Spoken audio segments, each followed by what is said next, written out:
You thinking about making the jump from marathon to ultra marathon? Well, let's talk about it.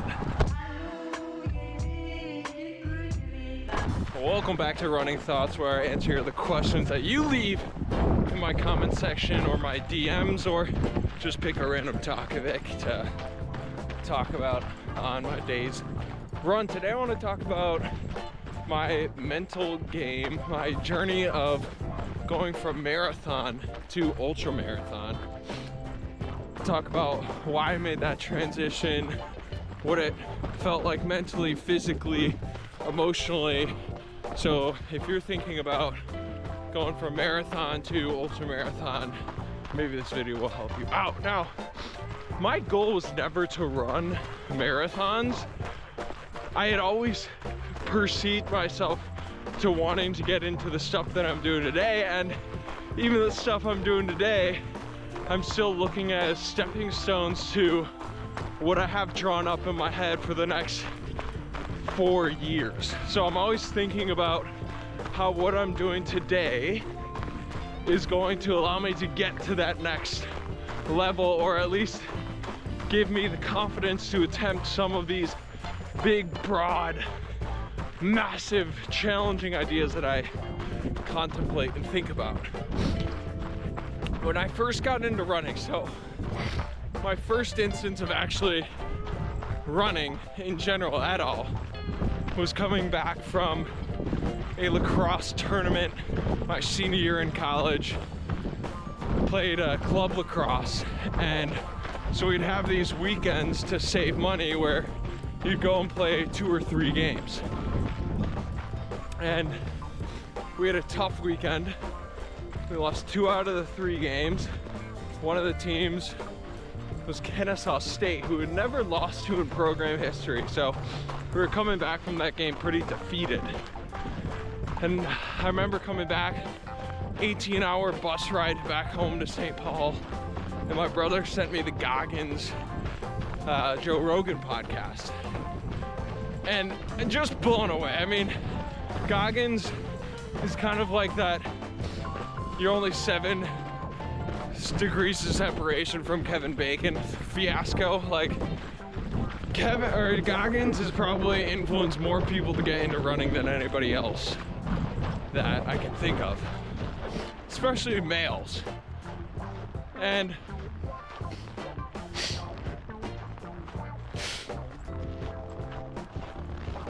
so I'm sitting in the back of the bus, I'm listening to this podcast, and just blown away that someone is going through this much excruciating pain and gets up and runs another 30 miles. So I'd started my running journey that spring where I'd wake up at 4:30 in the morning, get out and go for runs. And that started the process, that started the routine, that started the bug for running. When I graduated college, running was the only thing that I leaned on, or the only thing that I could lean on to have mental clarity. I had gone from playing football and lacrosse, where I was legally allowed to lay someone out if I had the opportunity to. I was allowed to get out anger, frustration, in a very physical way. And once that was all sort of taken away by, nature of graduating, I was left with running, which I'm so thankful for, because if I hadn't built that in, I don't think I would have known what to do with myself. And so running became this place for me to spiritually, emotionally, physically cleanse myself, come back and feel like a weight was completely lifted off my shoulders. So when I signed up for a marathon, I thought, this will be a fun way to test myself. And it was, at that time, one of the hardest things I had done. I had made a goal that I wasn't gonna walk a single step. I remember crossing that finish line and completely just broke down. That first step when I did walk after just fell right over. It was not good. The next few days were very difficult as far as recovery goes. But as someone who comes from a competitive background, someone who has always participated in sports to dominate, compete, grind, outwork somebody, I knew that marathon was never going to be the pit stop or the train stop that I got off, because you know, you show up to any marathon, you're surrounded by thousands of other people all doing the same thing. And yes, there's an element of, you know, there's a first place and the last place, but running fast never enticed me in a way, because, well, one, I knew that I wasn't going to be the best in the world or the best in a given marathon. That wasn't my cup of tea, because I don't think it played to my strengths, but it also wasn't something that I was interested in. And so I looked around and I said, you know, this is great, but I don't want to be just one of 10,000. I want to be one of 10, one of 5, one of 1. I want to create my own path and do things that nobody else is doing, to take on challenge that nobody else is willing to take on. And so I saw marathon as simply a step in the process of where I am today. And that's how I not only view it, but how I approached it going into it. Now that mindset change of what does it feel like in ultra compared to running, you know, a couple different marathons, because I've run 2 a few years apart, and the real difference is coming back from my first couple ultras. Well, one, there's so much variety when you step out of marathons. You have 50Ks, you have 100Ks, 100 milers, you have 200 milers, now you have the 300 milers. You have different distances, but you have to have different formats, like a last person standing or a point to point or a loop. We need to get you a car fixed. So you have different styles and formats and distances, and you also have the opportunity to create your own. Like, for a few years from 2020 to 2022, I was a part of putting on 3 different self-created fundraising runs called Love Like Glory Legacy, where I would pick 2 points on a map and I'd run to them. One year, the first year was 160 miles from Duluth, Minnesota back to St. Paul. The second year was across the state of Minnesota at 266 miles. And the last one, most recent one, was Springfield, Illinois, the Capitol building there, back to St. Paul. That was 500 miles.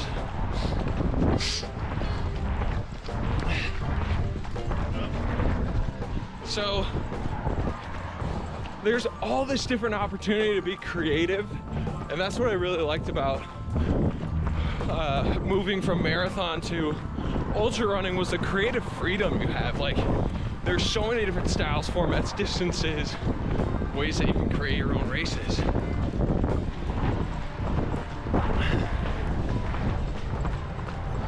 That it allowed me to really push and think outside of the box and get to know myself and what I liked on a much deeper level, and then act that out in the real world. One thing that came to mind is thinking about the mental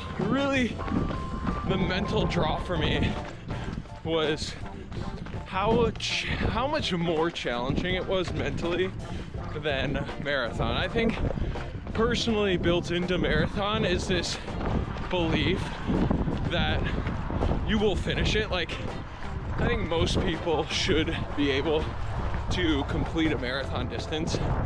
Now, that might take longer for some people, but once you've been a runner, and you show up consistently, like if you go out and you walk or run a mile a day for 365 days, at the end of that 365 days, you're gonna be well equipped to go a marathon distance in a single day. But so that's like built into showing up to the start line. There's already this like belief that most people are gonna finish that race.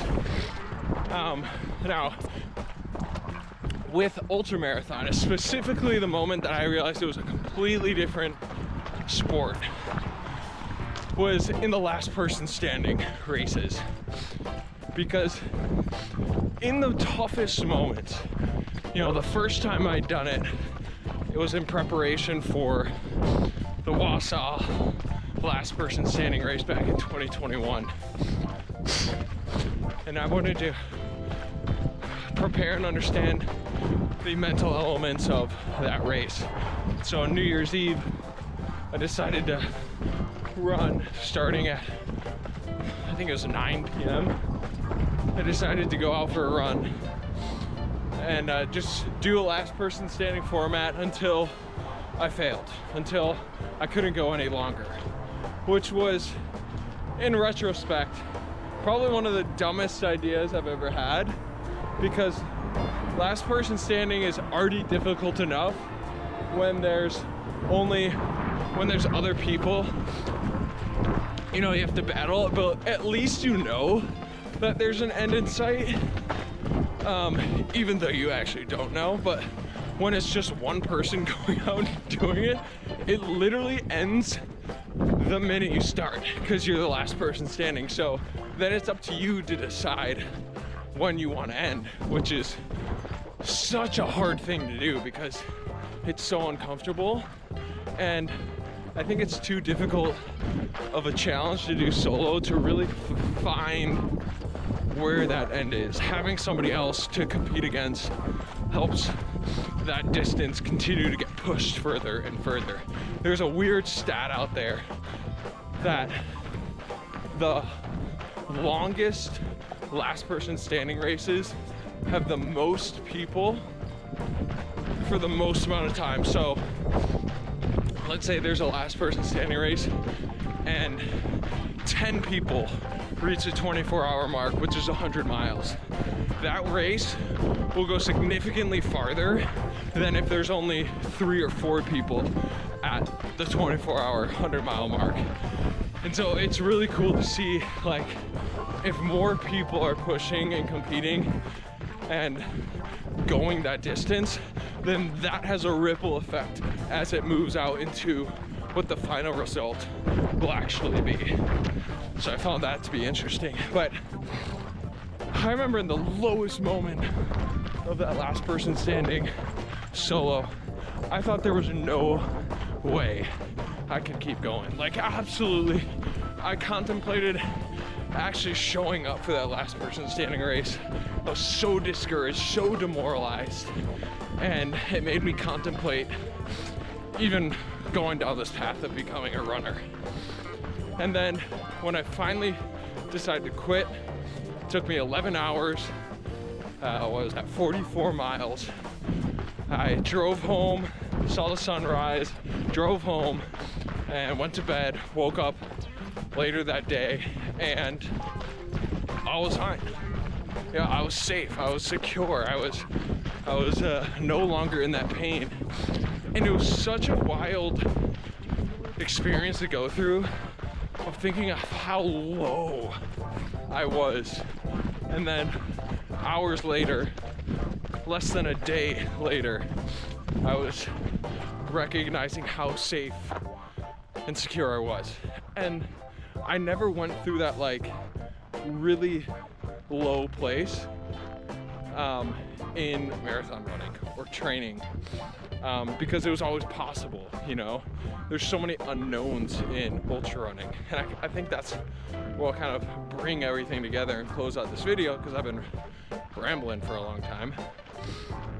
It's like, in ultra running, you will be forced by nature of the challenges that you put forth to discover time and time again and rediscover all whole new parts of yourself.